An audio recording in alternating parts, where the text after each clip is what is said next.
Vamos fazer uma viagem no tempo e no espaço, para um lugar que já foi visto como centro do universo. Um cômodo tão sagrado, mas tão sagrado, que entrar ali sem permissão significava morte na certa. Sejam bem-vindos a uma jornada ao coração do Templo de Salomão, o Santo dos Santos. Olha, antes mesmo do Templo de Pedra existir, com toda a sua grandiosidade, existia uma estrutura móvel, o tabernáculo. Mas não se engane, tá? Isso aqui não era uma tenda qualquer, era na verdade um mapa do sagrado, um caminho pensado para levar o ser humano do mundo comum até a fronteira do divino. E bem no centro desse mapa tinha um destino final, um lugar quase inalcançável. E é essa pergunta que vai guiar a gente. O que podia ser tão poderoso, tão perigoso ou tão sagrado para precisar ser escondido atrás de tantas camadas de rituais e barreiras? Porque só um homem, uma única vez por ano, podia arriscar a própria vida para entrar ali. A nossa jornada começa aqui, no pátio externo. Tenta imaginar a cena, o barulho da multidão lá fora dos muros que vai se aquietando conforme se entra nesse espaço aberto. Essa é a primeira fronteira. Para as pessoas comuns, era o mais perto que elas poderiam chegar de Deus. E aqui, tudo, absolutamente tudo, começava com a purificação. Para dar o próximo passo, o preço era o sangue. Bem no centro do pátio ficava o altar do sacrifício, onde a vida de um animal era oferecida em troca da purificação dos pecados. O sangue, que é o símbolo da vida, era derramado como um jeito de reconhecer a imperfeição humana. Só depois disso, com as mãos e os pés lavados, é que os sacerdotes podiam se aproximar do sagrado. Cada passo, sabe, tinha um peso enorme.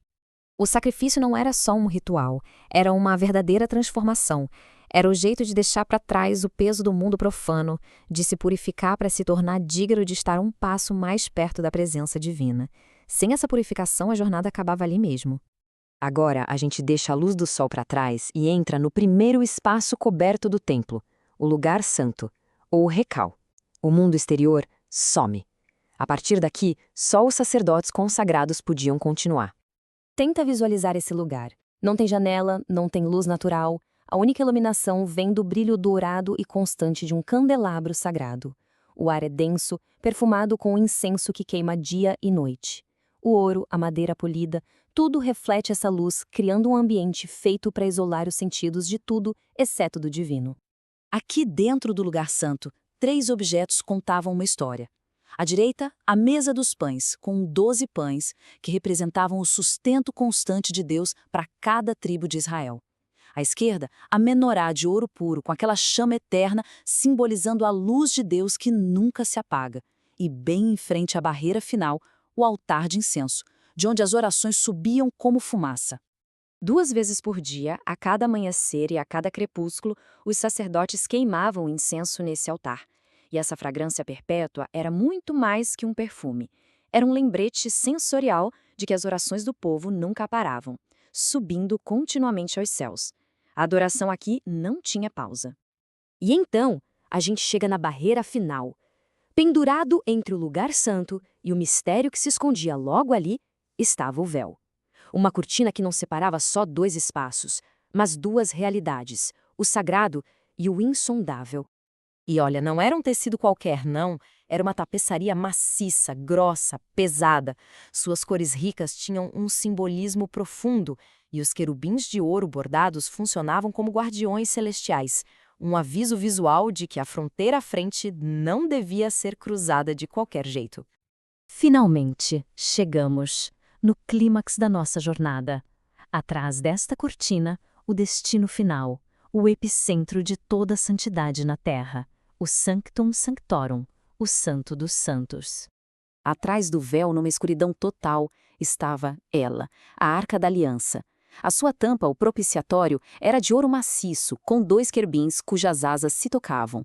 E ali, naquele espaço vazio entre eles, acreditava-se que residia a própria presença de Deus na terra. Era o ponto de encontro entre o céu e o mundo. E dentro da arca, 3 relíquias definiam a identidade de Israel. As tábuas da lei, que eram o pacto de Deus com seu povo, um pote de maná, uma lembrança do sustento divino no deserto, e a vara de Arão, que floresceu como prova da liderança escolhida por Deus. Cada objeto era um pilar da aliança entre o divino e o mortal. Mas, espera aí, Se esse lugar era o trono de Deus na terra, quem é que ousaria entrar? E quando? A resposta para isso revela o quão exclusivo e perigoso era esse espaço. Uma vez, apenas uma vez por ano, um único ser humano tinha permissão para cruzar o véu. Esse dia era o Yom Kippur, o dia da expiação, o dia mais solene do ano todo. O sumo sacerdote entrava sozinho, carregando nos ombros os pecados de uma nação inteira para apresentar diante de Deus. Era uma responsabilidade e um risco que a gente nem consegue medir. A pureza exigida era absoluta. Na testa dele, uma placa de ouro gravada com as palavras Santidade ao Senhor. Era um lembrete constante de que ele estava prestes a ficar cara a cara com a santidade perfeita. Uma tarefa tão perigosa que qualquer falha, qualquer impureza, podia custar a vida dele. Agora, vamos dar um passo para trás. Porque a arquitetura do templo não era só sobre construir um prédio. Era sobre desenhar um mapa do próprio cosmos. Um mapa da santidade. Esse diagrama mostra a ideia perfeitamente. Um texto antigo descreve 10 níveis de santidade, como se fossem círculos um dentro do outro. A terra de Israel é mais sagrada que as outras terras. Dentro dela, Jerusalém é mais sagrada. O monte do templo, mais sagrado ainda. A cada passo para dentro, do pátio para o lugar santo, a santidade ia se intensificando, até chegar no núcleo, no epicentro de tudo, o Santo dos Santos. O templo, portanto, não era só um edifício, era um microcosmo, um mapa do universo em escala, com a presença de Deus bem no seu centro. Cada passo na direção dele era uma jornada simbólica para o coração da própria realidade, o ponto de origem de toda a criação. E tudo isso nos leva a uma pergunta final, né? O templo era um espaço físico projetado de propósito para a reverência e para o encontro com o sagrado. Hoje, num mundo sem esse templo, como é que a gente constrói os nossos próprios santos dos santos? Onde ou em que encontramos o nosso centro sagrado?